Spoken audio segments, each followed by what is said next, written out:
Pues buenas noches tengan todos ustedes. Qué gusto poder estar juntos una vez más en este espacio virtual que tenemos los martes y los miércoles y que es una forma de poder seguir creciendo, preguntándonos, cuestionándonos, meditando, reflexionando sobre cuestiones que puedan sernos de utilidad. Este domingo pasado estaba compartiendo sobre la bendición de la finitud. No forma parte del listado de las clases que tenemos por aquí eh, en, en nuestras clases semanales, pero sí les sugiero a quienes vayan a estar viendo este video que puedan darse la oportunidad de revisar entonces lo que compartí este domingo 7 de febrero, donde estaba hablando acerca de la bendición de la finitud y cómo cuando Dios nos hace, nos da en esta finitud la oportunidad de poder complementarnos con aquellos que tienen los dones, las capacidades, las habilidades que nosotros en lo personal, en lo particular, no tenemos. Es muy importante esto porque cuando nosotros estamos hablando de cómo nos hizo Dios, Dios nos hizo limitados a propósito y que en esa limitación se encuentra precisamente nuestra posibilidad de complementariedad. Entonces comienzo a orar desde mi propia limitación y con la ayuda y compañía de ustedes para completarlo. Padre, gracias en el nombre de Jesús. Te damos, mi Dios, por la oportunidad de poder ser complementados en medio de nuestra finitud. Sabemos, Señor, que no somos eternos, por eso tenemos un tiempo limitado para poder aprovecharlo al máximo en la búsqueda y conocimiento de tu presencia. Sabemos, Señor, que no tenemos tampoco la oportunidad de estar simultáneamente, no tenemos el don de ubicuidad, Señor, para poder estar en todos los lugares al mismo tiempo. Por eso, Señor, queremos aprovechar estar aquí y ahora, en este espacio y con estas personas, Señor, para disfrutarlas en esta oportunidad que nos estás dando. Sabemos, Señor, que no tenemos todo el poder, toda la capacidad para hacer las cosas. Y por eso, Señor, confiamos en ti, descansamos en ti, Señor, nos refugiamos en ti. Y, Señor, sabemos que somos seres temporales. Y en nuestra temporalidad, Señor, sabemos que un día vamos a morir, sabemos que un día, Señor, nos vas a llamar a tu presencia. Y entonces, Señor, aquí y ahora queremos aprovechar este momentito, este suspiro de vida que nos has dado para poder aprovechar al máximo y conocerte. Gracias, Padre, en el nombre de Jesús. Amén, amén y amén. Hemos estado hablando de diferentes maneras acerca de cómo el ser humano fue creado. Y yo sé que seguramente habrá algunos que siempre cuando llego a estos versículos puedan decir, bueno, ¿y por qué siempre estás en las mismas cosas? Eh, lo he dicho de muchas maneras, espero no sonar muy grosero, pero estamos en las mismas cosas porque no las hemos entendido profundamente. Cuando menos yo, y pues no me da pena confesarlo, después de casi 3 décadas de estar meditando solamente, bueno, muchas veces, no solamente, pero muchas veces en Génesis capítulo 1, capítulo 2 y capítulo 3, pues me doy cuenta de que siempre hay tantas cosas que están ahí escritas y que no las ha entendido a la primera, a la segunda ni a la tercera, y que en medio de tantos años de estar hablando, de estar meditando y enseñando, siempre hay cosas que son una oportunidad para ir más allá, más profundamente en todo ello. Y entonces comienzo compartiendo mi pantalla.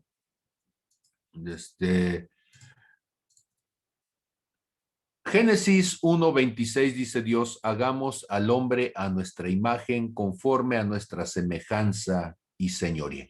Y hemos dicho que la imagen significa la esencia misma de Dios, la naturaleza misma de Dios. O sea, de la misma pasta, dirán por acá en nuestro rancho, ¿sí? Somos de la misma esencia, de la misma naturaleza, estamos hechos en la misma condición del ser. Y esto es fundamental porque de repente el ser humano lo va a olvidar. De repente el ser humano se nos va a olvidar que cuando Dios nos pide que busquemos a alguien de su misma naturaleza, se nos va a olvidar que el único que es de nuestra misma imagen, ¿sí? De nuestra misma naturaleza, es Dios mismo. Cuando hablamos de semejanza, estamos hablando de capacidad. Las cosas que Dios hace, nosotros las haremos. Así dijo Jesús en Juan 14. Las cosas que yo he hecho, ustedes las harán y aún mayores, porque yo voy al Padre. Entonces, es importante entender que cuando nosotros fuimos generados, fuimos creados, fuimos gestados de parte de Dios, Él estaba pensando en que en nuestra capacidad de manifestarle, pero sobre todo en nuestra naturaleza, en nuestra esencia de ser, íbamos a reflejar con toda naturalidad, sin ningún esfuerzo, sin ningún conflicto, a quién es el Padre. Todo hijo en su propio ADN tiene configurado, tiene puesto, tiene listo lo necesario para parecerse, para manifestar a quien lo engendró.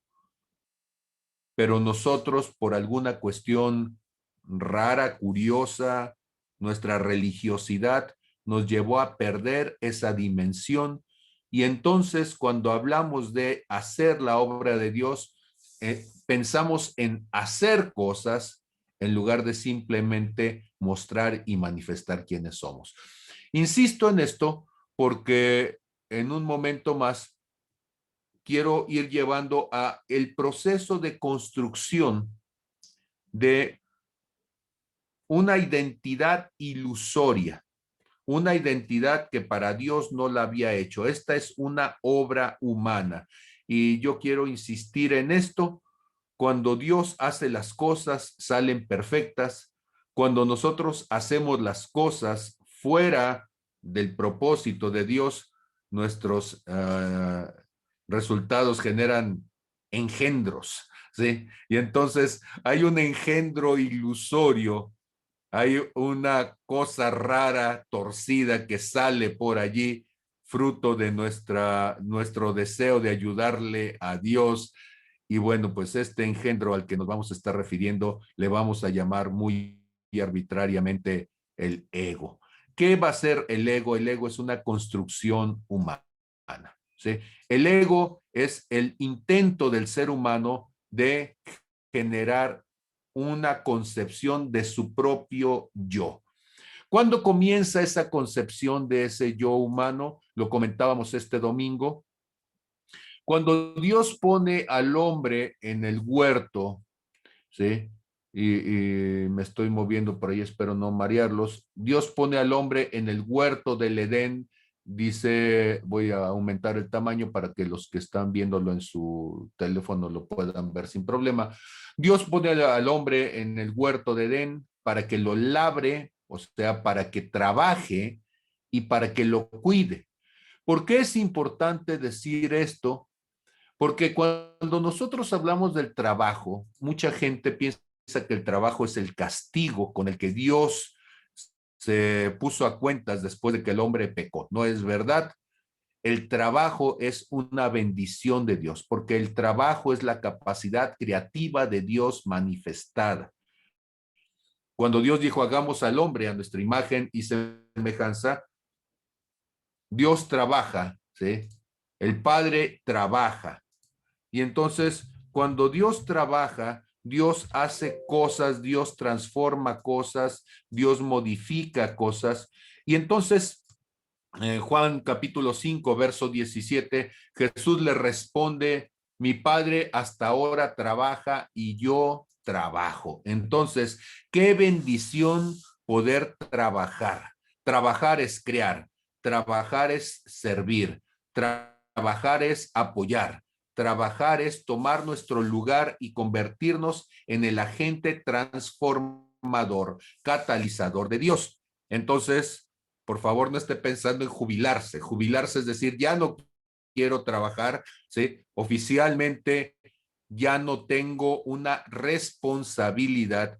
Y si bien es cierto que en lo humano esa es la aspiración de todos, déjeme decirle que en lo espiritual nuestro Padre sigue trabajando a pesar de que es el anciano de días, porque no es un asunto de dinero, es un asunto de servicio y de productividad para con los demás. Muy bien, y entonces comentábamos, cuando Dios pone al hombre en el huerto, lo hace para qué, ¿sí? Lo labre, lo guarde. Y la palabra guardar es cuidar, es proteger, es darnos cuenta, respaldar lo que Dios está haciendo.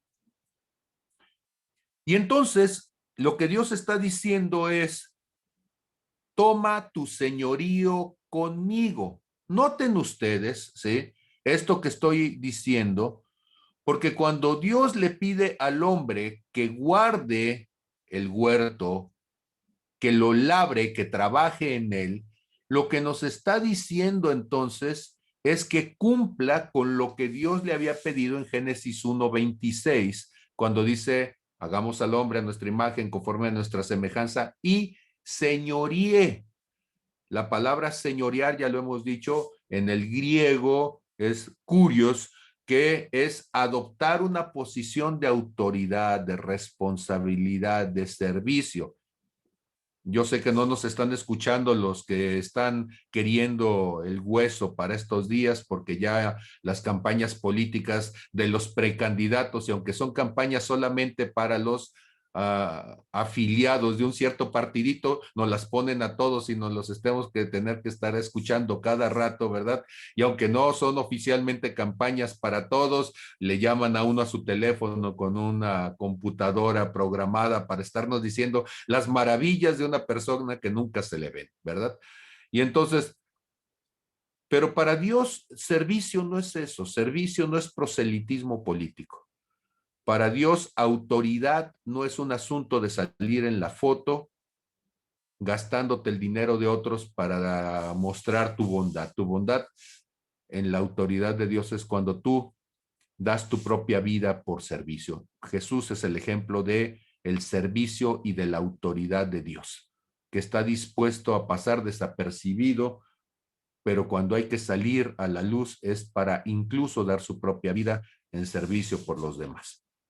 Entonces, ojalá que la gente que está en las campañas políticas llegara al cristianismo y cambiara su manera de hacer política, ¿verdad?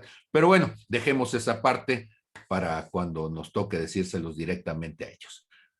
Y entonces, Dios pone al hombre en el huerto, regreso a Génesis 2:15, Dios pone al hombre en el huerto para que lo trabaje y que lo guarde.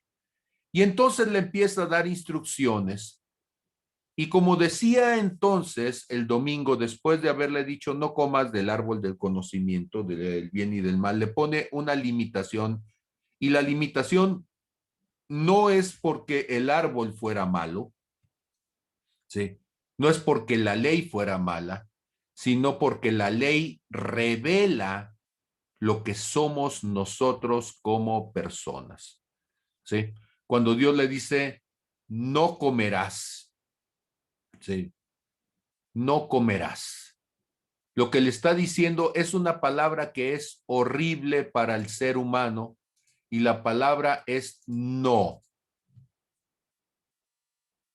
Me voy a enfocar un momentito en esto y voy a dejar de compartir mi pantalla.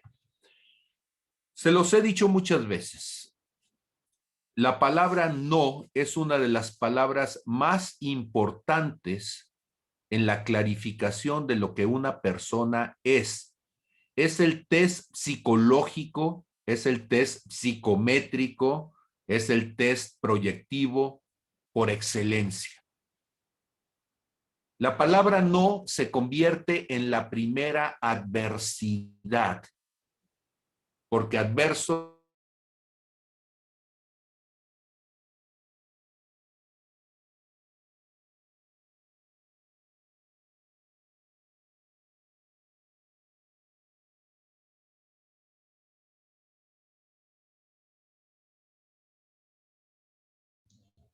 Tu imagen tiene rato congelada y te dejamos de escuchar.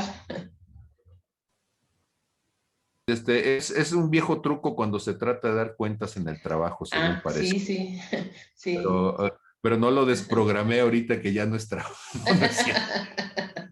Ok. Ok, entonces Carlitos sigue grabando. Muy bien. Entonces, nos silenciamos y seguimos adelante.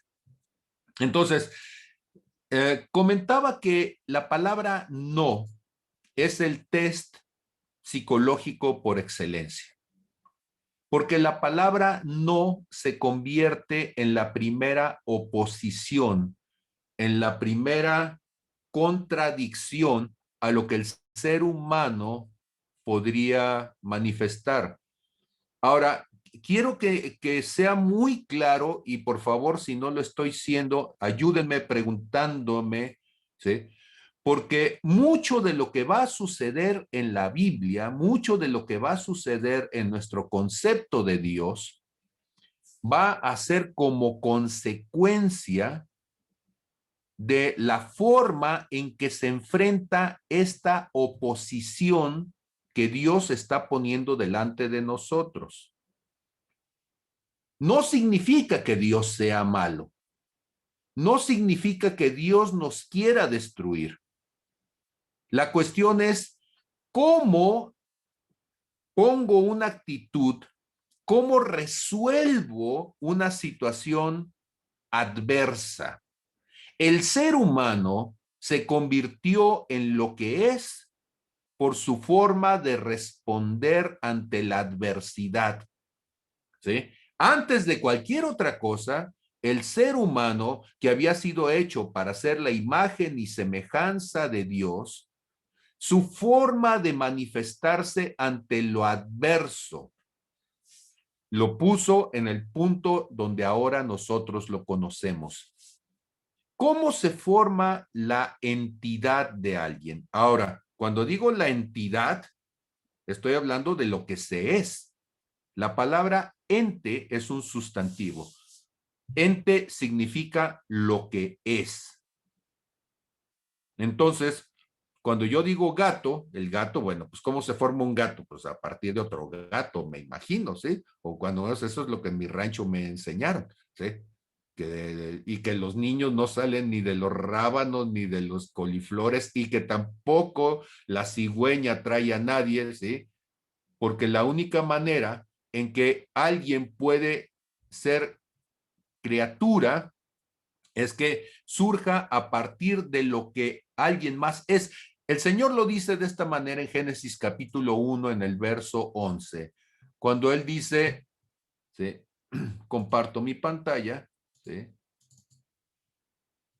Produzca la tierra hierba viviente, hierba que dé semilla, árbol de fruto que dé fruto según su género, que su semilla esté en él sobre la tierra, ¿sí? El que hizo la semilla, el que crea la semilla es el Señor, pero a partir de ese momento, cada árbol va a dar semillas, va a dar frutos según su género, según lo que fueron creados. Y entonces cada uno de nosotros, los seres humanos, incluso somos el resultado del semen de nuestro padre. Semen viene de semilla, ¿sí? Y del óvulo, y óvulo es un huevo y también es una semilla, y de la mezcla de esas dos semillas, la del varón y la de la mujer, entonces sale el huevo cigoto que se convierte en lo que somos nosotros. ¿Por qué es importante entender esto? Porque cuando nosotros estamos hablando entonces que Dios nos formó, noten ustedes que nos formó de su propia semilla, o sea, de su misma naturaleza. Igual entonces que un gatito tendrá las características del gato adulto que lo gestó, igual que un rábano tendrá las características del rábano de donde salió la semilla. Igual nosotros, al ser gestados por Dios, a diferencia de otros seres o del resto de los seres que Él creó al primero de ellos para que a partir de allí tuvieran una naturaleza distinta, nosotros fuimos creados con su naturaleza. O sea, no hay nada distinto, opuesto o adverso entre Dios y nosotros. ¿Vamos bien hasta allí? Vamos en el mismo camino, vamos en la misma línea, en la misma dirección.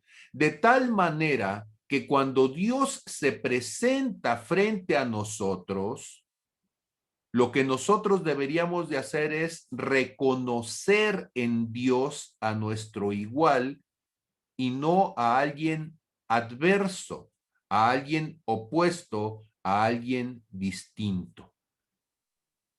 Entonces, cuando el ser humano se enfrenta a lo adverso, ¿qué es lo que hace?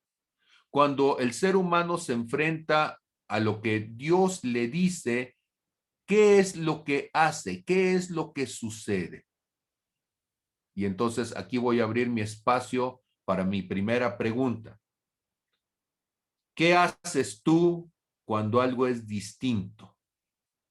A ver, ¿alguien me puede decir opiniones? ¿Qué haces tú cuando alguien es distinto?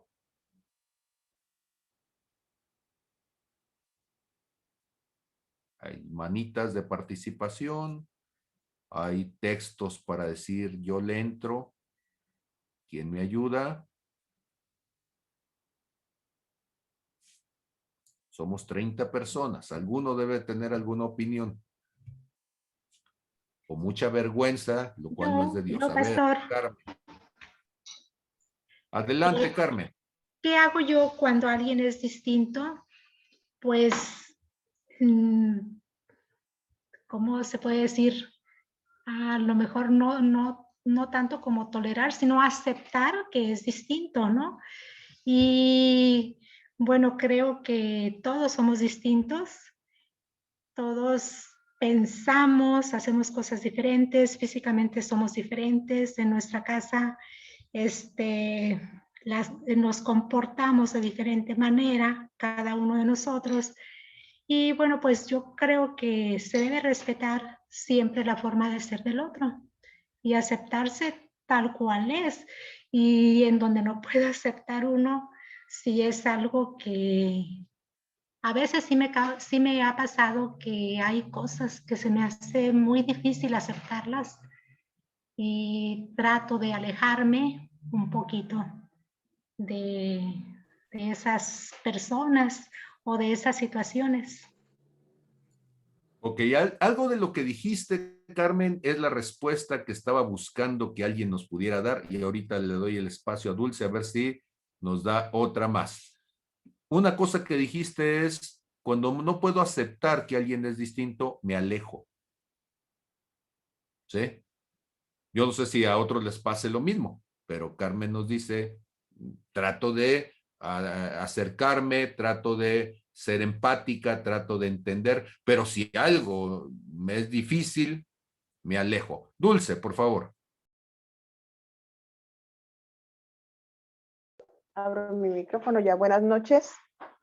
Sí, coincido con la hermanita Carmen. Sí me escucho, ¿verdad? Apago mi micrófono para no hacer eco, pero Okay. sí te escucho perfectamente. Ok, gracias. De primero, soy súper amiguera. Me encanta conocer gente debido a la condición que se vio con mis padres desde los 6 años que tengo memoria. Así nos hemos cambiado de casa, de región, de estado, de país, gloria a Dios, no.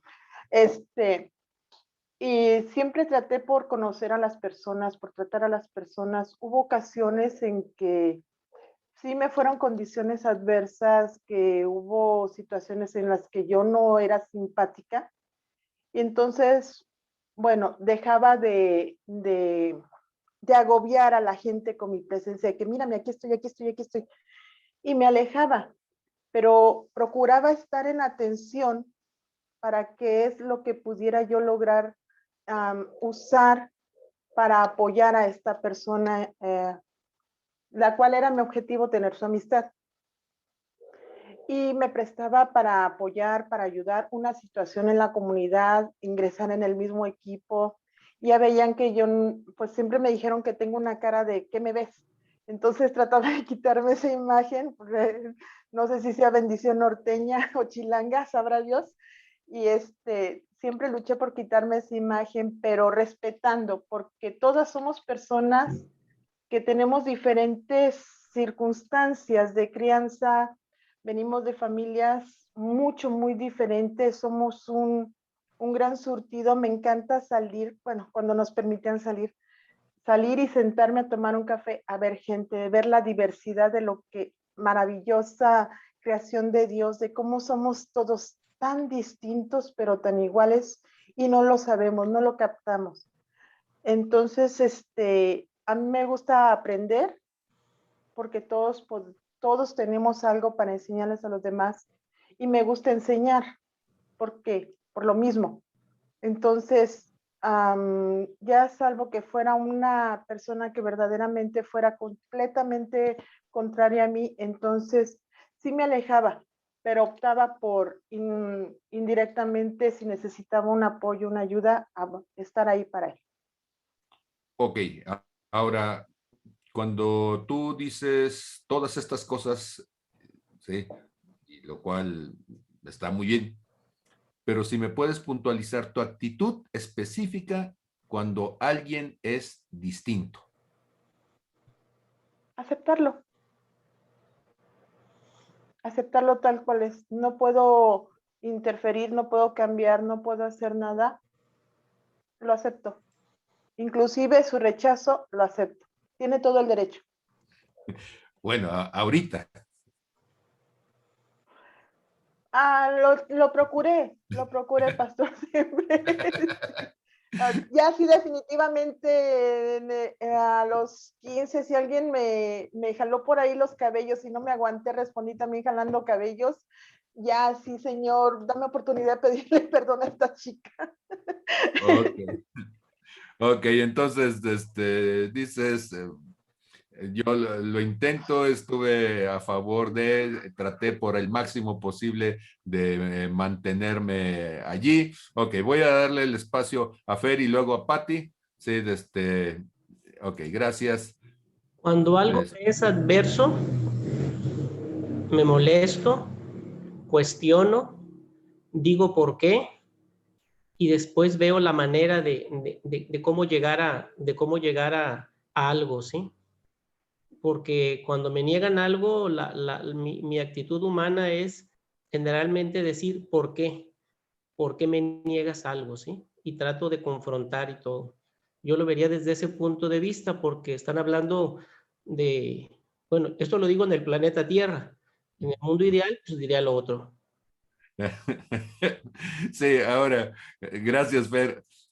Y voy a ir un poquito hacia eso, ¿sí? O sea, no me digan lo que les gustaría, ¿no? Sean honestos, ¿han tenido problemas con alguna persona? Si solamente una vez has tenido problemas con una persona, ¿sí? Entonces, el punto es, ¿sí?, que cuando alguien es distinto, te lastimas, te ofendes, te molestas, entras en una contención, entras en una competencia. O sea, yo sé que el cristianismo nos debe llevar a la idealización de querer ser diferentes y ser tan empáticos, pero lo cierto es que el ser humano desde el primer momento, va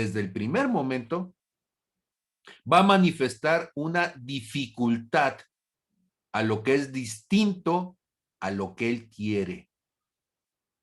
Y perdónenme que le rompa su ilusión, pero desde Adán, cuando Dios le dice no, inmediatamente entonces comienza a generarse un conflicto en el ser humano.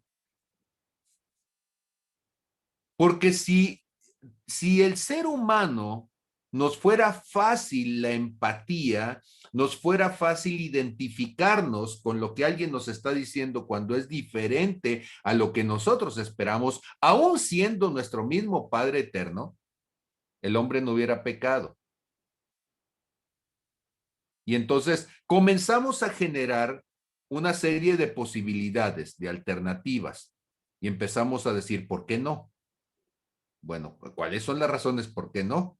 Y si fuera sí en lugar de no, Y entonces empezamos a generar un distanciamiento y ese distanciamiento rompe la empatía y nos empieza a poner en una situación de competencia para poder entonces entender cómo tener la razón, o sea, cuál es el argumento adecuado para que yo pueda decir, mejor tú hazlo como yo digo, y con ello poder cambiar la situación a nuestro favor. ¿Sí? Entonces, discúlpame, Pati, me metí abruptamente, precisamente para romper esta idealización, esta ilusión de que como seres humanos nos es fácil. No, no es cierto, no nos es fácil, nos es absolutamente complicado, difícil, casi imposible, aún con Dios mismo, poder aceptar, aún de quien es de nuestra misma naturaleza, poder aceptar algo adverso. Y entonces, esta actitud ante la adversidad se va a convertir en una justificación profunda en el ser humano. Ojo con esto, tu actitud ante lo adverso refuerza el sentido de que lo que existe te vulnera. Lo adverso me vulnera, me lastima. Híjole, creo que ya caí en una actitud de víctima. Pues precisamente, la victimización es eso. El otro está diferente de mí y quiere lo que yo quiero, ¿sí? Y me quiere quitar el derecho me quiere quitar la oportunidad de que yo lo haga, de que yo lo sienta, de que yo lo viva. Ahora, yo no estoy diciendo de que seas manipulado, lo que yo estoy diciendo es cómo manejas la diferencia y la adversidad. Yo creo que Dios debe ser la exageración de Maduro, ¿verdad? Porque somos 8,000 millones de personas casi, y todos los que han existido en la humanidad, y además los seres existentes físicos, animales, plantas, fungi, protista, monera, ¿sí? Pero no solamente eso, sino los seres espirituales, y con cada uno Dios puede tener una actitud empática. O sea, Dios no tiene enemigos. Dios no tiene adversos. Hay quienes se han puesto en la condición de ser adversos con Dios. Y entonces empezamos a generar una imagen de nosotros mismos. Cuidado, cuando el ser humano es creado, empieza a generar una imagen de todo lo que existe. Empieza a generar una imagen de todo lo que le rodea. ¿Dónde está un posible referente bíblico de esto que estoy diciendo? Se encuentra en Génesis 2:18, Génesis 2:19, que son versículos que una y otra vez hemos comentado. Dios le dice al hombre, no es bueno, lotov, dicen en hebreo, lotov, tov es bueno, lotov, no bueno, no bueno, ¿sí? Que el hombre esté solo. Ahora, noten ustedes que es la primera vez que Dios ha dicho en toda la Biblia, bueno, vamos en un capítulo, sí, pero en ese capítulo estamos hablando que desde lo eterno es la primera vez que Dios dice no bueno. Para todos los demás, vio Dios que era bueno. En Génesis capítulo 1, una y otra vez, cada día que las cosas que Dios hacía, decía, esto es bueno, esto es bueno, esto es bueno.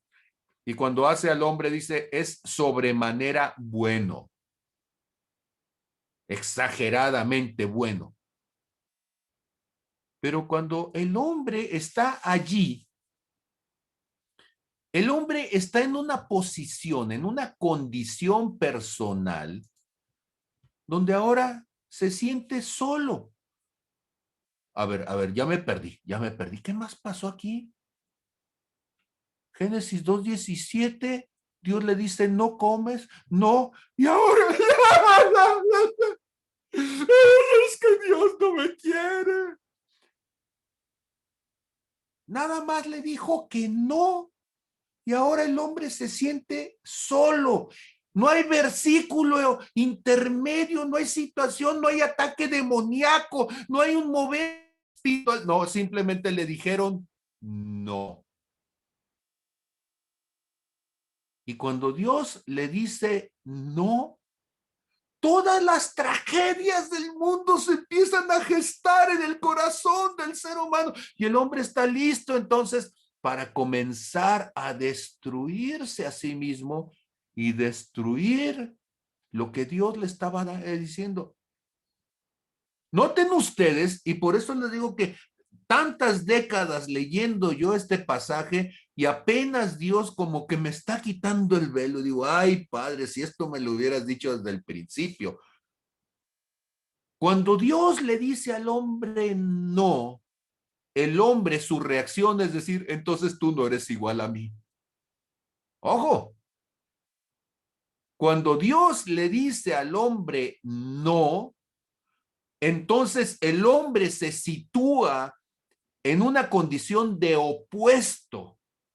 Y ahora Dios, en lugar de ser mi amigo, de ser de mi naturaleza, ahora hay una negación del otro, hay un distanciamiento del otro, un divorcio del otro en cuanto a mi condición. Entonces no somos iguales. Entonces sucede como cuando los chiquillos los regañan y los disciplinan y que dice, ya no eres mi papá, ya no eres mío, ya no soy tu hijo, me voy a ir de la casa, ¿sí? Porque le dijiste que no. Y entonces empiezas a generar, en ese momento se empieza a generar una tragedia.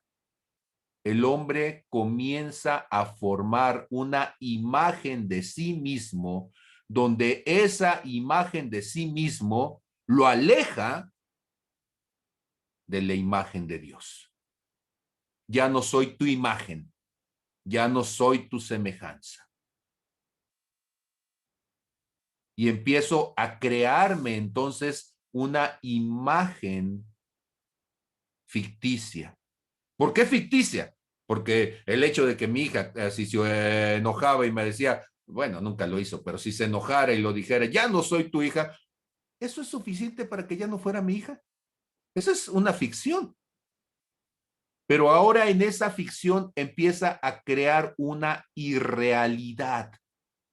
La irrealidad de que salió de la probeta, pues, ¿quién más lo podría haber hecho ahí en el Génesis? Pues sí, pero vengo de probeta, ya no eres mi padre, ¿sí? Ya no tengo tus genes, ya no me parezco a ti, ya no voy a ser como tú, porque me dijiste que no. Y entonces comienza el berrinche. ¿Qué es el ego? Es el resultado de un berrinche, donde empezamos a construir una imagen del yo separada de la imagen del Padre que nos crió. Es una actitud emergente ante la negativa de que yo pueda hacer todo lo que yo quisiera. Y entonces, ¿qué se va a convertir el ego? El ego se va a convertir en mi argumento continuo para decir, yo puedo hacer lo que me dices que no puedo hacer. Y voy a buscar entonces las maneras, me voy a disfrazar, porque el ego se convierte en un disfraz, me voy a disfrazar, me voy a vestir de aquello que me dices que no soy y voy a hacer, que no puedo y voy a poder. Voy a negar mi naturaleza, que era mi esencia de ser tu hijo, para ahora a través de mis acciones mostrar lo distinto. Si ustedes lo notan, eso mismo lo hizo Pedro, ¿sí? Cuando estando afuera del pretorio y se llevan a Jesús, Pedro había negado 3 veces al Señor. ¿Se acuerdan que ya lo había negado 2 veces, ¿sí? Y cuando cantó el gallo, entonces en ese cantar del gallo, la tercera vez y le preguntaron si él era de los nazareos bueno, estamos por aquí en Marcos capítulo 14, ustedes recuerdan todo eso, ¿sí?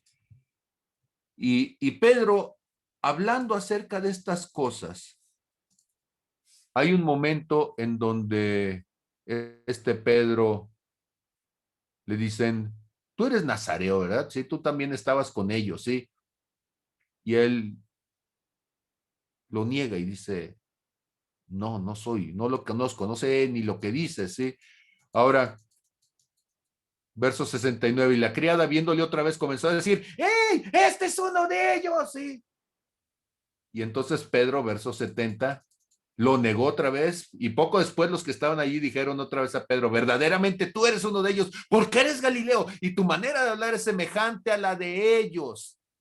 Tu manera de hablar es semejante a la que ellos. Y entonces, ¿qué dice Pedro? Mira, yo te voy a demostrar que no es verdad, ¿sí? Y entonces, para demostrarte que no es verdad, Pedro comenzó a decir palabrotas, comenzó a comportarse como un gañán, empezó a sacar su disfraz. Eso es el ego. Para sobrevivir, porque capaz que me van a llevar y si él lo crucifican, a mí también me van a crucificar, entonces mejor lo niego. Y ahí en Marcos capítulo 14, 70 y 71, ¿sí? muestra bíblicamente, ¿sí? Lo que es esta forma, este mecanismo de cómo en lugar de mostrar lo que somos, de reconocer lo que somos, de aceptar lo que somos, ante la negativa, ante la oposición, ante la diferencia, lo vemos como un ataque y lo que hacemos es ponernos a la defensiva, victimizarnos y generar entonces una actitud de ego. Ok, voy a silenciarte, Chuyita, ¿sí? Ok. Y entonces, cuando nosotros estamos hablando de estas cosas y hablamos del ego, en el proceso en que el ser humano se va identificando con el mundo, y lo comentaba hace un momento en Génesis 2:18, ¿sí? Y que Dios le dice, no es bueno que el hombre esté solo, porque el hombre ya se sintió solo, porque le dijeron que no, porque el mundo es adverso, porque todo está en contra, porque yo estoy solito, porque Dios me abandonó, ¿sí? Todas esas tragedias que hacemos, ¿sí? Por no sentir que todo está a nuestro favor. Y entonces, Dios pone delante de él, ¿sí? A todos los seres existentes, Génesis 2:19. Y entonces él empieza a nombrarlos a todos. ¿Qué es nombrar? Empieza a generar entonces su imagen de ellos, sus características, empieza a discriminar sus diferencias. Y a partir de todo esto, entonces, él les empieza a poner su nombre. Y Adán le pone nombre a todas las bestias y a las aves de los cielos y a todo ganado, ¿sí? Mas para Adán no se halló ayuda idónea para él. Pregunta, ¿quién era el que los estaba buscando? ¿Sí? ¿Dios estaba buscando? Y entonces Dios no encontró ayuda idónea para Adán. ¿No será acaso que creo que parece que es Adán el que estaba buscando y que Adán no encontró ayuda, no encontró a nadie de su semejanza? ¿Saben por qué? Porque ya se había cambiado el nombre. Ya no era hijo de Dios. Ya no se estaba viendo a sí mismo como hijo de Dios. Ese señor, el que me dice que no, ese ya no es mi padre y ya no es de mi naturaleza, ya no somos iguales. Ese señor que está allí, el que me impide que yo haga lo que sea, ese ya no es mi padre. Y ahora yo soy alguien más.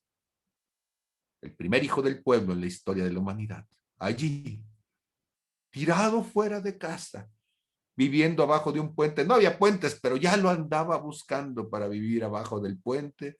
¿Sí? Expatriado de su casa, corrido de los suyos, sufriendo el rechazo. ¿Cuál rechazo? El que él mismo ya estaba sintiéndose, ¿sí? Porque cuando el otro le dice lo opuesto, me está rechazando, me está agrediendo, me está lastimando, me está vulnerando, no me acepta como soy. Adán no encuentra ayuda, no encuentra nadie de su misma condición, no encuentra nadie de su misma naturaleza. Por eso es que está solo. Pero noten ustedes, por favor, que el hecho de que él se sintiera solo no está en el verso 20. El hecho de que él se sintiera solo se encontraba ya desde el verso 18, ¿sí? Y este hombre en soledad, este ser humano separado y distanciado de Dios, ya se ha puesto nombre como le puso nombre a todo lo demás. ¿Qué es el ego? El ego es un nombre autoimpuesto. El ego es la imagen que vas desarrollando, que vas construyendo de ti mismo. Y conforme has ido construyendo una percepción de lo que te rodea, empiezas a construir una percepción acerca de ti mismo. Pero ojo, ya es una percepción distorsionada, porque en esa percepción ya no te ves como hijo de Dios, te ves como una criatura lanzada a este mundo, sola y vulnerable. ¿Sí? Y le empiezas a poner al mundo también nombre. Todos son diferentes. Todos son distintos de mí. Son seres que me pueden agredir. Hay que tenerles miedo, ¿sí? Porque todos esos seres me pueden dañar. Es más, existen para matarme, existen para... ¿sí? Porque lo único que quieren hacer es aprovecharse de mí. El zancudo me busca todos los días para sacarme la sangre, sí, y la pulga me pica. Y todo... Entonces empezamos a vivir con una mentalidad paranoide, esquizofrénica. Soy la víctima, todos me vulneran. Y entonces, ¿qué he de hacer? Me voy a poner mi armadura, una coraza, para poder sobrevivir y defenderme de cada uno de ellos. ¿Qué es el ego? El ego es esa coraza. Es un cascarón en donde me meto y que lo voy fortaleciendo. Es el argumento para poder decir, tengo derecho de vivir con cuidado, de vivir en desconfianza. Y entonces, si todos son diferentes, yo soy el único y estoy solito, todos contra mí. Soy el centro de mi propia existencia. Antes era Dios, sí, pero ese señor ya no está aquí. Estamos divorciados. No eres tú, soy yo. Necesito buscar mis propios rumbos, mis propios árboles que sí pueda comer, porque tú no quieres que yo coma. Necesito empezar a tomar mis decisiones. Ya no soy ese pequeño que tú hiciste. ¿Sí? Ahora, ya estoy grandote, ya estoy grandote. ¿Sí? Y así nos dicen nuestros hijos, ¿verdad? No, yo ya estoy grande, ya tengo así 4 años, ya no puedes decirme así, que me detenga, que me pare, que vaya. Y entonces ya empezamos a dar, ¿sí? Clara muestra de que todo debería de funcionar alrededor de mí. El ego, entonces, es una construcción de este yo que estoy desarrollando. Pero este yo que estoy desarrollando es un yo aislado de Dios. Porque el yo que Dios quería que yo construyera era un yo en relación. Era un yo en comunidad. Era un yo en compañía. Pero este yo es un yo aislado. Ahora, noten ustedes que ese yo aislado al que me estoy refiriendo se nos va enraizando tan profundamente que cuando nos casamos, decimos que estamos juntos, pero no es cierto, no es cierto. ¿Sí? Tú lo tuyo, yo lo mío.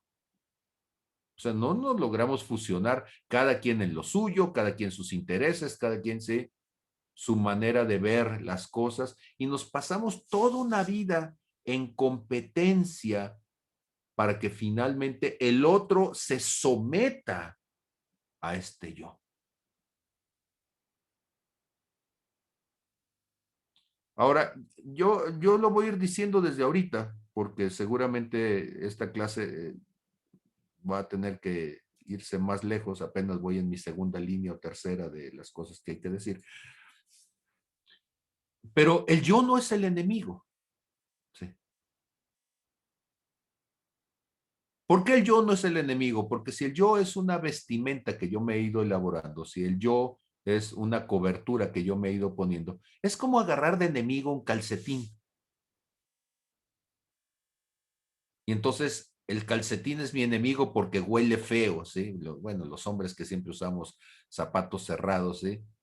Pues generamos mayor cultivo bacterial allí, en el piecillo, y desde entonces, pues, te huele el pie. Sí, pero el calcetín no es el enemigo, aunque huela mal. Y entonces no debes dedicar tu vida a matar al calcetín, no. Lo que haces es, te lo quitas y lo abandonas, si es que no tiene remedio, o lo lavas, ¿sí? Lo limpias. El ego solamente es una cobertura, solamente es una vestimenta, bueno, un disfraz, si me lo permites, con el que nos vamos caracterizando en una obra de teatro donde nosotros somos los protagonistas. Y nos vestimos de su majestad don Pablito, ¿sí? El gran sabio don Pablito, el fuerte Pavlovich, ¿sí? O yo no sé quién, ¿sí? Y entonces empezamos a ponernos características, ¿no? ¿Sí? Y a todos los demás, para justificar nuestro papel, entonces les empezamos a asignar papeles en nuestra vida, ¿sí? Aquella célebre conductora de televisión, ¿sí? ¿Qué pasa, el desgraciado? No, pues ya, ¿qué más dices, eh? O sea, ya de entrada, cualquier cosa que dijeras ya era el desgraciado desde antes de entrar, ¿sí? Y entonces ya tienes una etiqueta del otro, y esa etiqueta es una etiqueta que a mí me favorece, porque gracias a esa etiqueta yo le puedo decir lo que sea. Pues el otro es el desgraciado, pues entonces hay que decirle lo que sea porque es el desgraciado, ¿sí? Y otro es el ingrato, y otro es el incapaz, y el otro es el duro de corazón, y para cada uno tengo una etiqueta especial. ¿Y quién soy yo? La pobre víctima de las circunstancias. Un pobre cervatillo que habita en la serranía. Una gotita de agua en medio del océano, un granito minúsculo de polvo perdido en medio de la inmensidad del universo. ¿Sí? Pobre de mí. Y entonces este ego que vamos desarrollando, este ego en donde nos vamos situando, nos va distorsionando no solamente lo que el mundo es, sino a nosotros mismos. No solamente a nosotros mismos, sino lo que el mundo es. Y entonces resulta que en esta distorsión de lo que soy y en donde existo, me lleva a alejarme cada vez más de Dios, me lleva a generar entonces una búsqueda de la razón, del argumento, ¿sí?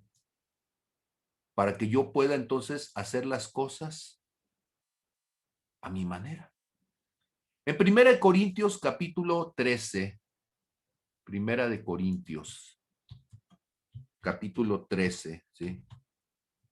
Si ustedes recuerdan, es el capítulo del amor, ¿sí? En el verso 12, nos va a decir lo siguiente. Ahora vemos por espejo, oscuramente. Mas entonces veremos cara a cara. Ahora conozco en parte, pero entonces conoceré como fui conocido. ¿Qué es ver las cosas por espejo, oscuramente?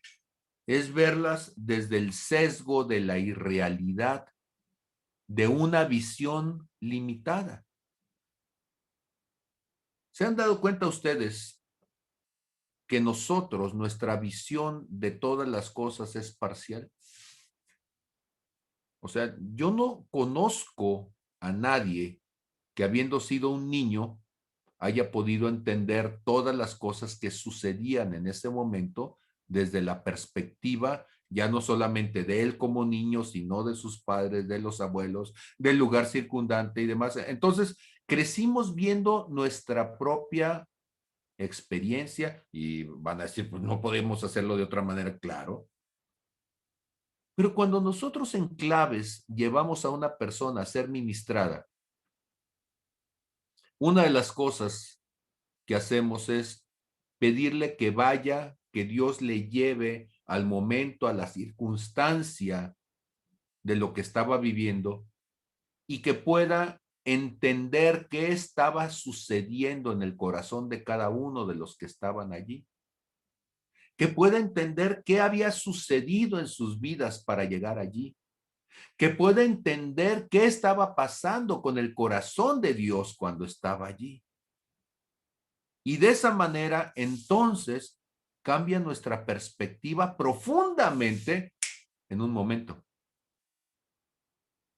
Siempre pongo un ejemplo, que es un ejemplo que ustedes me han escuchado más de alguna ocasión decirlo. ¿Qué pasaría si tú estuvieras si tú estuvieras parado, perdón, en una tienda departamental típica, ¿sí?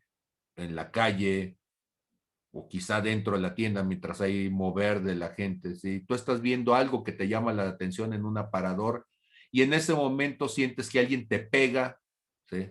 En las piernas con un palo. Bueno, tú sientes que es un palo, algo, una vara, ¿sí? Lo más seguro es que voltees molesto y digas, ¿qué pasó? ¿Por qué me pegas? ¿Sí? O, yo no sé, ¿a qué le va a decir? O cuando menos yo estoy proyectándome diciendo, pues, por lo que el Pablo Cancino haría, seguramente sería eso. Pero cuando volteas te das cuenta de que hay una persona allí con lentes oscuros, con un bastón de color blanco y en la parte de la punta tiene un pequeño rodel para poderse estar moviendo de un lado para otro. Y entonces tú dices, es un invidente, es un ciego. ¿Qué pasa con tu actitud? Cambia inmediatamente. Porque cuando tú sentiste el primer golpe, tú lo hiciste desde tu propia percepción. Alguien me está agrediendo.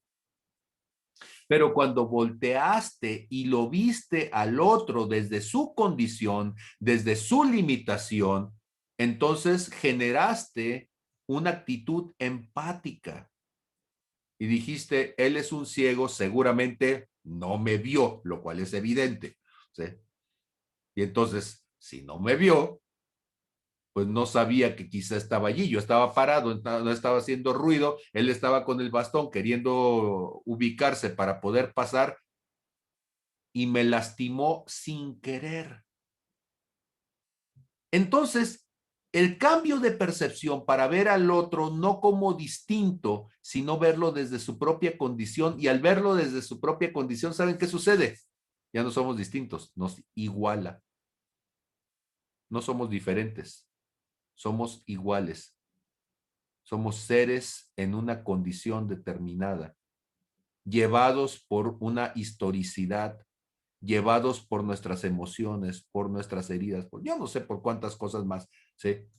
Y entonces el asunto de que cuando alguien puede ver entonces a otro desde esa condición, o sea, lo ve desde fuera de su coraza llamada ego, ¿sí? Y entonces en ese momento la persona cambia completamente lo que hace. Noten ustedes, a mí me fascina, siempre ha sido uno de mis versículos favoritos, ¿sí? Lucas 23:34. Lucas 23:34, ahorita lo comparto, ¿sí? Lo voy a subrayar antes para que lo vean. ¿Sí? El Señor Jesús está colgado en la cruz, lo acaban de crucificar y dice algo que para mí me parecía tan difícil de entender. Padre, perdónalos, no saben lo que hacen. Y uno dice, ¿cómo que no van a saber lo que hacen? Mira, si tú agarras un clavo con una mano y un martillo con el otro y pones el clavo sobre la piel de alguien, sobre la mano de alguien y le pegas con el martillo, lo vas a clavar. Ni modo que no sepas lo que haces, ¿sí? Ni modo que no sepas que al momento de que subes a una persona en una cruz, ¿sí? Se va a desangrar y se va a morir. Ni modo que no sepas que al haberle pegado con un látigo, ¿sí? Durante 39 latigazos y haberle desgarrado la espalda se va a estar desangrado. Ni modo que no sepas. Y el Señor Jesús dice, Padre, perdónalos. Lucas 23:34. No saben lo que hacen. ¿Sabes por qué no saben lo que hacen? Porque están enceguecidos en su ego. No pueden ver más allá. La única realidad que ven es la que ellos mismos se han formado en su ego. Cada vez que tú tienes conflictos con alguien, lo que tú estás viendo es tu propio ego limitando la empatía de Dios para ver la condición del otro. Y a mí eso me ha resonado durísimo en estos días que he estado meditando, ¿sí?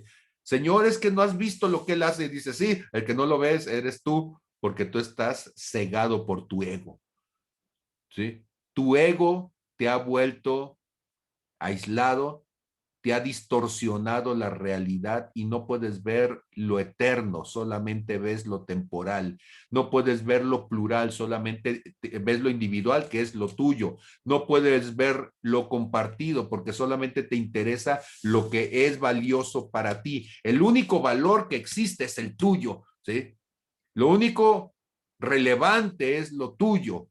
Lo único por lo que oras es aquello que para ti crees que te va a servir. O sea, eres un ser egoísta y tu ego te ha aislado no solamente de mí, sino de todo lo que hay alrededor tuyo. Si tú vas caminando, a ver, ejemplo tonto, pero subiste al cerro porque te gusta caminar e ir al cerro. A mí me gusta y ahorita, bueno, pues que estamos encerrados más todavía, pero quieres ir y caminar. ¿Qué observas a lo largo del camino y qué se te queda grabado? ¿Sabes qué se queda grabado? Lo único que pudo satisfacer tu ego, porque todo lo demás está feo. Las flores estaban feas. Ah, pero hubo una que sí mereció el favor de tu atención y esa sí estaba bonita, las demás no.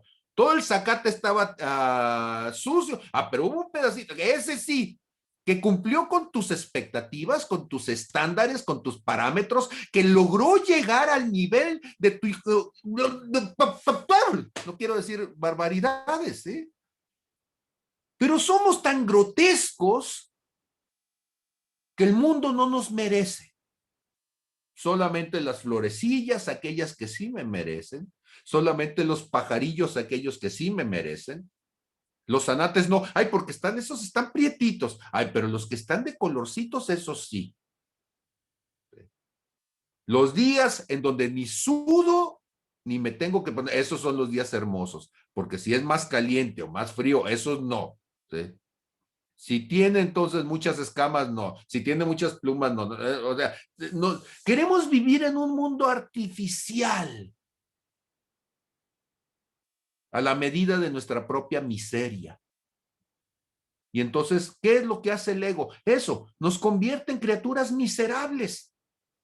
Porque solamente tiene valor aquello que para nosotros nos llena.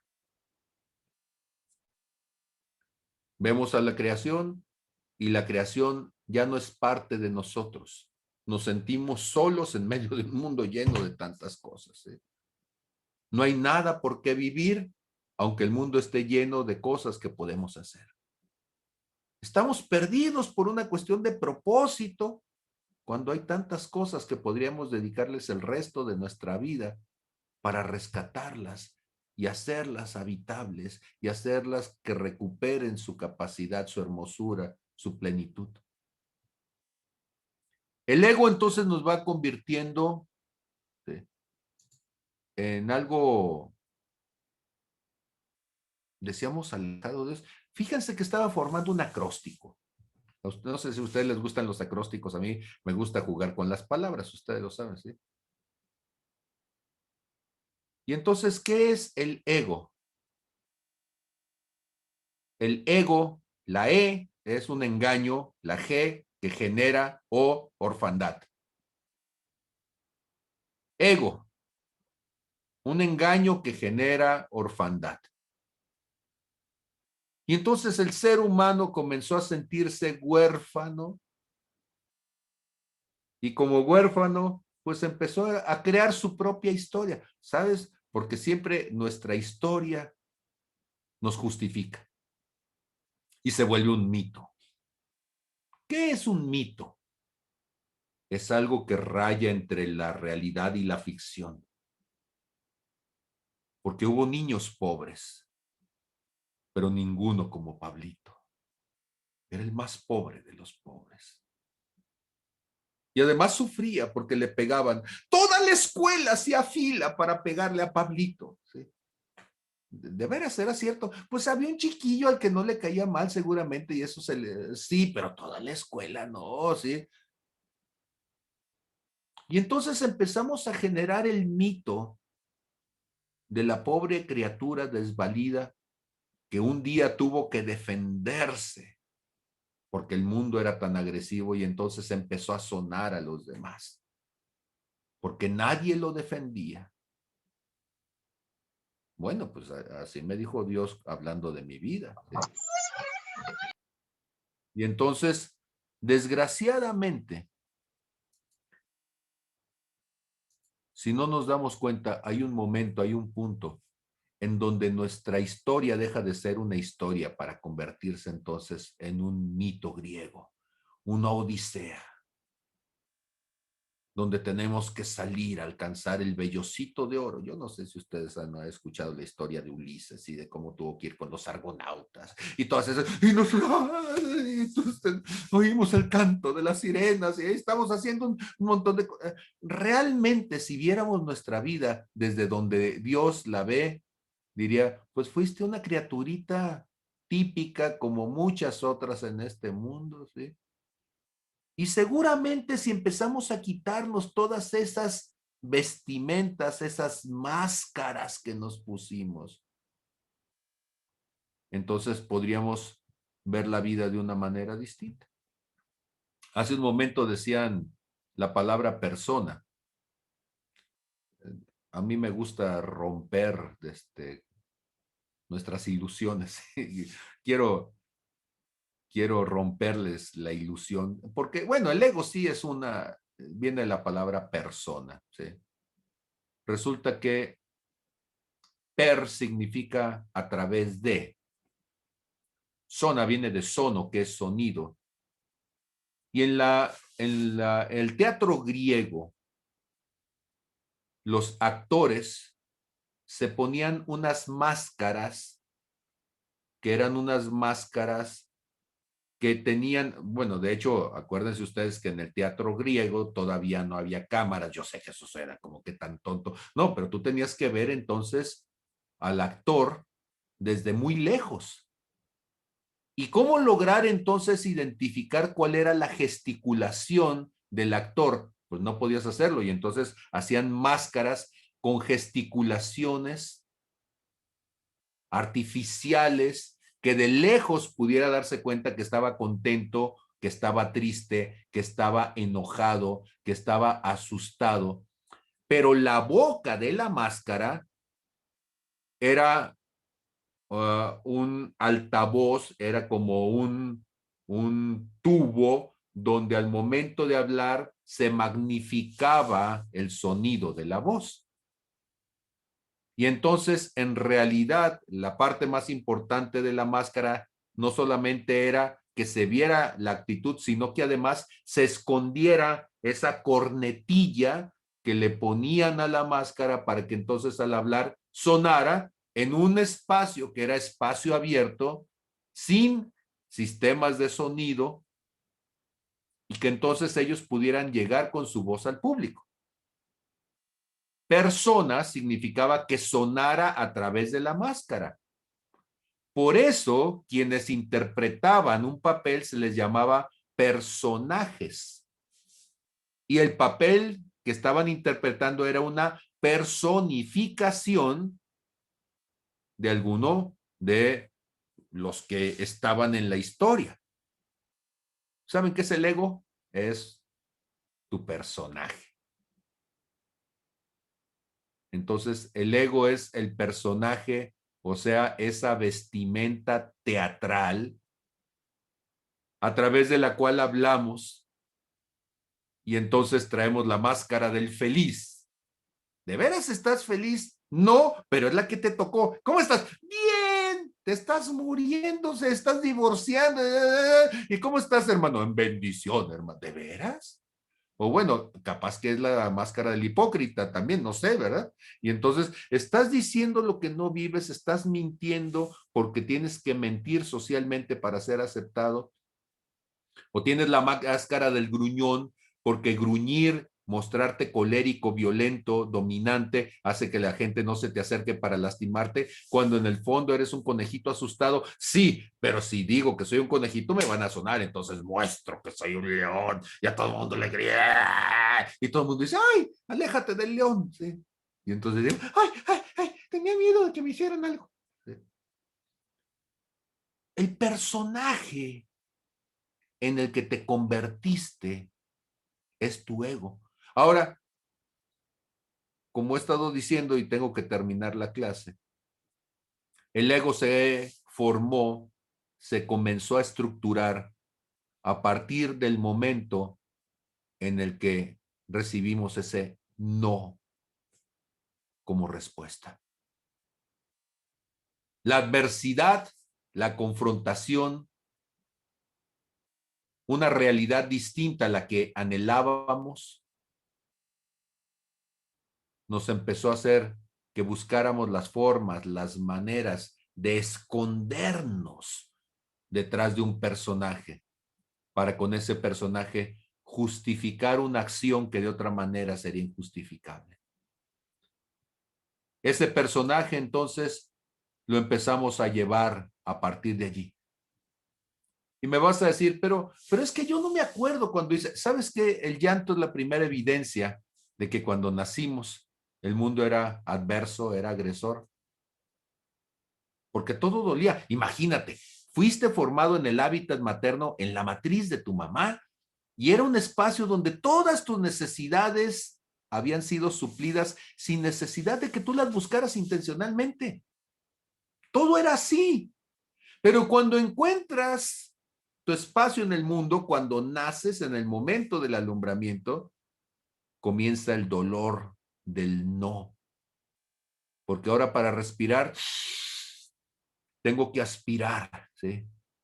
Y la primera aspiración duele mientras los pulmones se despliegan.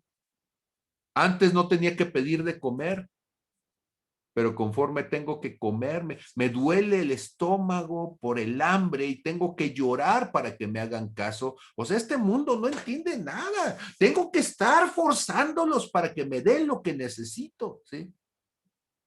Ese no al que nos enfrentamos nos empieza a mostrar entonces que a partir de ese momento todo lo que me rodea es adverso. El mundo es un espacio adverso, ¿sí? A partir de allí empezamos a descubrir la existencia con dolor y hay que sobrevivir. Porque el que no sobrevive, van a decir en mi rancho que son contundentes con la lógica, ¿sí? El que no sobrevive, se muere. Y entonces para sobrevivir, pues tenemos entonces que buscar formas de sobrevivir.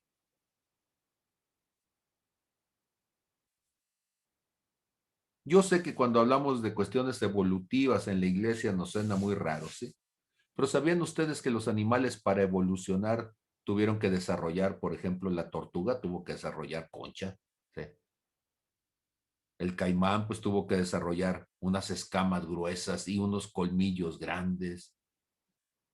El águila tuvo que desarrollar garras, pico. La serpiente tuvo que desarrollar la capacidad de arrastrarse rápidamente, ser silenciosa, ¿sí? Ser suficientemente fuerte para poder asfixiar a alguien y tragárselo, las constrictoras. Y las venenosas, pues tuvieron que desarrollar unos colmillos perforados por donde pasara el veneno para poder inyectar ese veneno en otro, no en ellos mismos y podérselo comer, ¿sí? Y entonces la supervivencia es el resultado de crecer en un medio adverso, contrario. Y entonces la adversidad nos genera temor. Una de las emociones más profundas es el temor. El perfecto amor echa fuera el temor, eso lo sabemos, ¿verdad? Primera de Juan 4 nos lo dice. El perfecto amor va a echar fuera el temor, primera de Juan 4:18. El perfecto amor va a ser el vínculo perfecto, lo que nos une perfectamente con otros, ¿sí? El perfecto amor, ¿sí? Primera de Juan 4:18, en el amor no hay temor, sino que el perfecto amor echa fuera el temor, porque el temor, perdón, lleva en sí mismo castigo, de donde el que teme no ha sido perfeccionado en el amor. Colosenses 3:14 dice, y sobre todas estas cosas, vístanse de amor, que es el vínculo perfecto. Sobre todas estas cosas, vístanse de amor, que es el vínculo perfecto. Cuando una persona me dice no, se convierte en mi adversario, se convierte en mi enemigo, me puede destruir, me puede limitar, me puede coartar, y entonces ahora tengo que sobrevivir. Si me dice que no, ahora tengo miedo, ¿qué me va a quitar? ¿Qué me va a impedir? ¿Qué derecho va a ser limitado? La gente tiene temor de acercarse a Dios porque quizá me diga que no. Y si soy homosexual y me acerco a Dios, me va a decir que no puedo ser homosexual. Y si soy ladrón, me va a decir que no. Y si soy mentiroso, me va a decir que no. Y si soy, entonces, pues mejor no, para que nadie me diga que no, me alejo.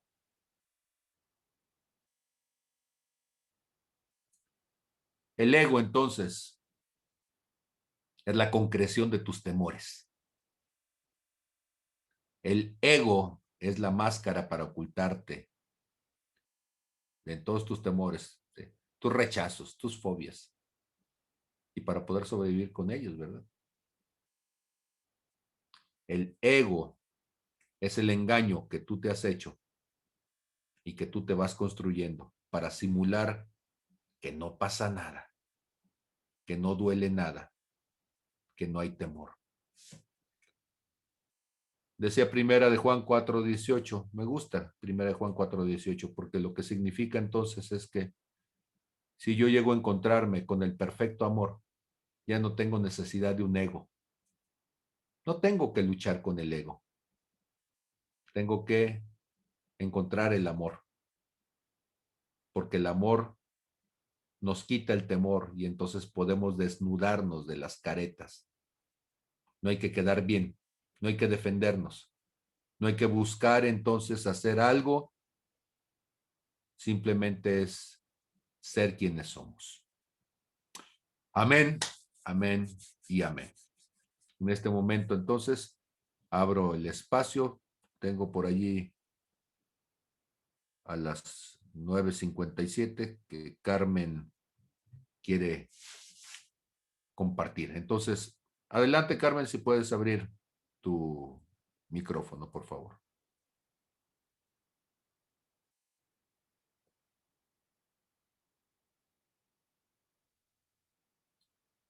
Pues déjenme abrir mi micrófono. Ok, ahora sí ya, abre el micrófono. Pastor, se me activó, bueno, lo activé por accidente, pero bueno, estaba No, yo, tampoco es obligación, ¿eh? No, no, si no estaba hay nada que recapacitando, decir. No te sientas no, obligada. pero estaba recapacitando en lo Muy que bien. dice pues, de el ego y bueno, cuando estaba usted hablando, yo estaba pensando cómo a veces el ser honesto, ser buena persona o tratar de ir por el camino de Dios o actuando conforme a los valores que uno tiene, buenos valores, eso nos trae muchas desventajas en este mundo, que no es tan ideal, ¿verdad?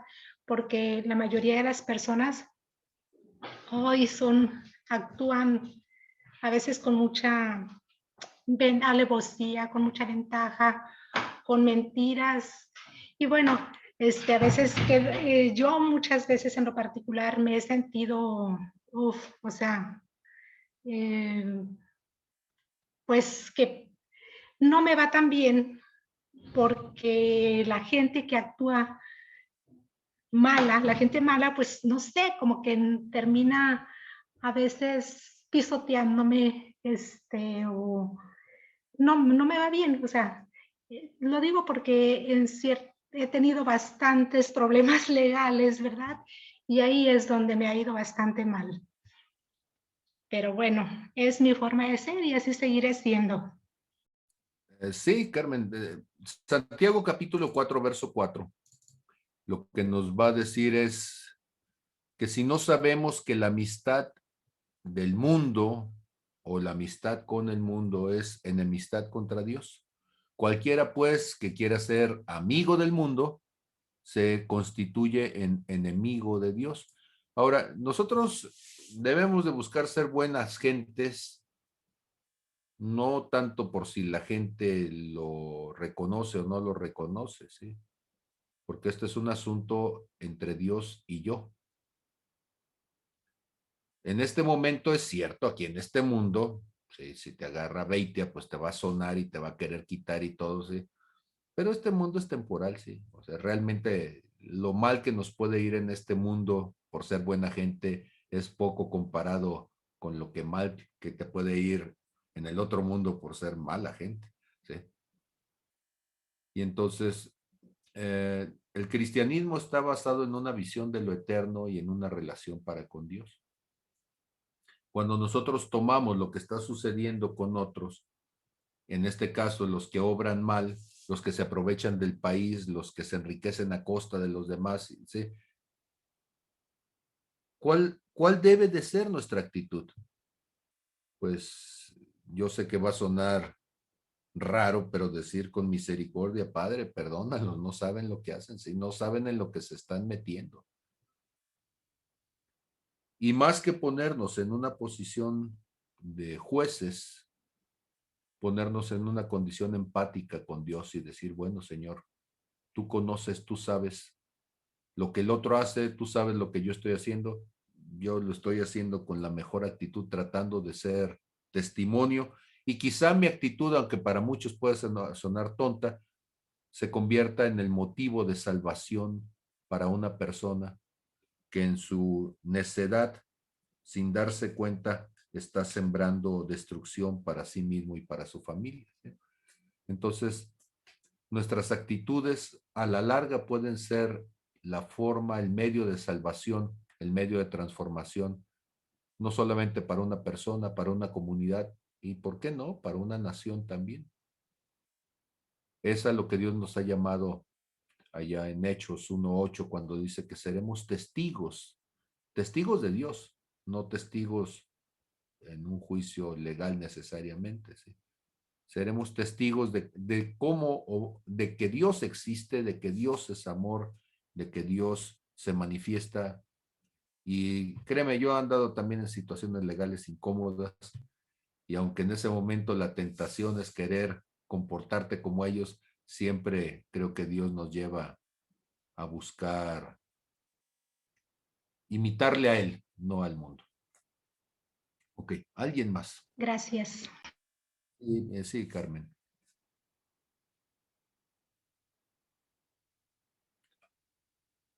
¿Quedó claro el primer punto entonces de lo que la clase de hoy hemos intentado decir? ¿En dónde surge el ego? El ego surge en nuestro rechazo ante la situación de adversidad. A ver, Alma.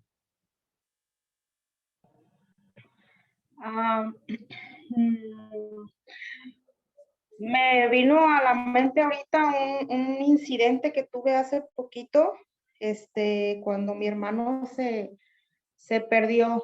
Es esa parte que tú explicabas del ego, que cómo te sientes, cuál es la primera reacción cuando algo va contrario a tu manera de pensar, ¿no? Y sí hubo un choque, pues como un rechazo. Yo tuve una situación con mi hermana en la manera de pensar, porque mi hermana pues no conoce de Dios y no puede ver lo que yo veo, ¿no? Ni mi mamá, aunque conoce de Dios, pero mi mamá no lo podía entender. Entonces, cuando yo estaba en Jucum, en el congreso que fuimos, mi hermana me estaba mandando ciertos mensajes bastante fuertes, pues, y me dice Lulú, wow, o sea, cómo se está maldiciendo, ¿no? Ahorita recordé esas palabras, pero ¿cómo le haces tú ver a una persona que se está maldiciendo cuando no entiende esos conceptos, pues? Entonces yo no hallaba la manera de parar a mi hermana en esa situación y no quería contender con ella porque no era la manera correcta, aunque yo no estaba de acuerdo con cómo se estaba comportando, las decisiones que estaba tomando, las cosas que le estaba diciendo a mi mamá. Y vaya, lo único que hice es con amor, pues el perfecto amor hace todo, ¿no? Al último en la noche le puse algún mensaje y dándole a entender que, que tuviera paz, o sea, le recordé que yo estuve en esa misma situación en la calle y que tuve que comer y que tuve cobija y que alguien me abrió la puerta de su casa, ¿no? Y cuando mi hermano aparece,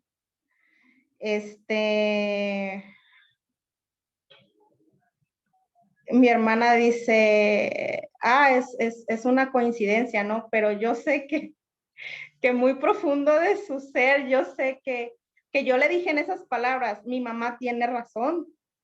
Y Dios es tan grande que, por decirlo así, o sea, le cayó la boca. O sea, porque mi mamá era con una seguridad que te decía, mi hijo está bien, no está ni en la cárcel, ni está enfermo, ni no le pasó nada, ni nadie lo tiene secuestrado, decía mi mamá, mi hijo está bien. Entonces yo dije, ok, yo le creía a mi mamá y tuve esa paz. Dije, una madre siente en su espíritu. Entonces dije, ok. Y mi hermana no, era en su desesperación que juzgaba a mi mamá que no estaba haciendo nada, pues, que como que si no le importaba a mi hermano, ¿no? Total, como Dios tiene sus maneras, o sea, nosotros no podemos ser juez ni parte, ni aunque en mi espíritu yo decía, ay, mi hermana, o sea, ¿cómo puede hacer esto en mi carne? Yo de repente sí la critiqué y la juzgué y dije, híjole, estás haciendo lo mismo que yo hice cuando tenía tu edad, ¿no? O estaba más chica. Pero pues tiene ella que pasar sus procesos, ¿no? Y sobre todo permitirle, porque pues si no, ¿cómo Dios va a hacer la obra? Yo tampoco le puedo ir descubriendo esa parte, ya lo tiene que descubrir sola, ¿no? Entonces, bueno, esa era mi opinión. ¿Cómo lo vi pues de esa parte, mi experiencia? El ego a veces como ser humano cómo a veces dañamos o apartamos a las personas que nosotros amamos, pues por nuestro ego, por decir, ay, yo no tengo esa actitud o yo no soy así. O sea, ya porque viniste a Cristo y eres una criatura nueva, pero bueno, pues esa persona no ha pasado por ese proceso y creo que tenemos que actuar con misericordia y entender que ellos son creación de Dios y son hijos de Dios y, y así como Dios me tuvo paciencia a mí, pues a ellos también, ¿no? De la misma manera. Entonces, entender que pues no me puedo poner en el lugar de Dios. Ese es mi punto de vista. Perdón, me alargué, pero... Muy bien, cuando nosotros estamos hablando de que Dios nos llevó de la luz a las tinieblas, ¿sí? No, de las tinieblas a la luz, perdón, ¿sí? Cuando nosotros estamos hablando de que Dios nos llamó, ¿sí? Y nos sacó de las tinieblas y nos llevó a la luz. Dice Eclesiastés 2:13, ¿sí? Y he visto que la sabiduría sobrepasa a la necedad, como la luz a las tinieblas. Es bien curioso, pero nosotros cuando escuchamos tinieblas y luz siempre lo comentamos, ¿sí?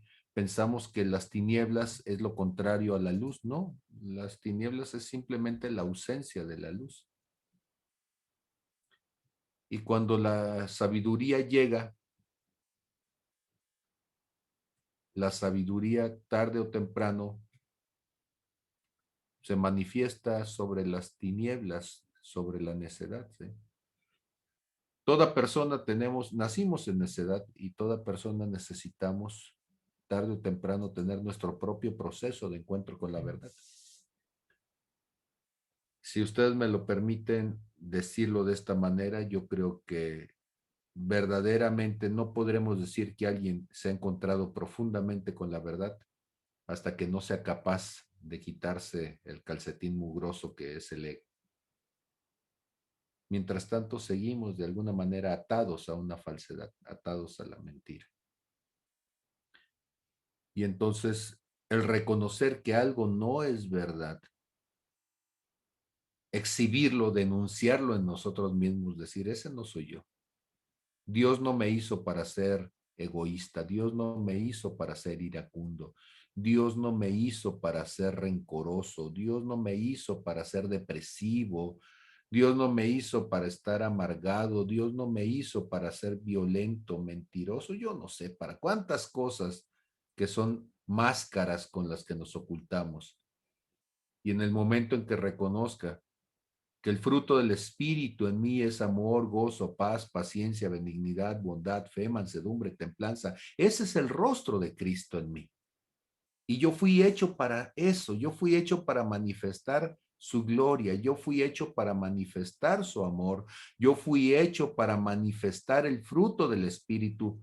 Y si no pusiera ninguna oposición, eso se manifestaría sin ningún problema todos los días, permanentemente.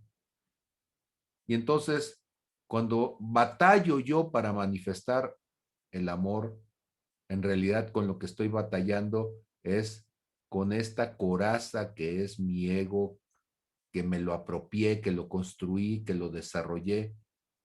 Pero en el momento en que la quite de mí, que me desnude de ello, como se desnuda uno de la vieja criatura, ¿sí? Entonces podré manifestar lo que en realidad soy, porque ya no seré entonces aquel que todo mundo pensaría que yo era, ahora seré solamente el que Dios hizo eternamente para que yo fuera. Ese es nuestro reto y esa es la invitación que yo les hago. Siempre decimos de manera que si alguno está en Cristo, nueva criatura es. Las cosas viejas, y si me permite decirlo así, tu ego, las cosas viejas, tu ego, ya ha pasado. Deja que Dios haga todas las cosas nuevas. Muy bien, son las 10:18. Les agradezco muchísimo, sobre todo los que desde Guadalajara nos están viendo, siendo ya casi las 11:30 de la noche. Entonces, gracias a todos. Bendiciones. Pati, me disculpo por no haberte dado la palabra una vez más. Y pues me comprometo a tratar de darla en su momento. Gracias a todos. Bendiciones. Gracias. Buenas noches. Buenas noches. Bendiciones. Gracias. Buenas noches. Buenas noches. Buenas noches. Bendiciones a todos. Bendiciones.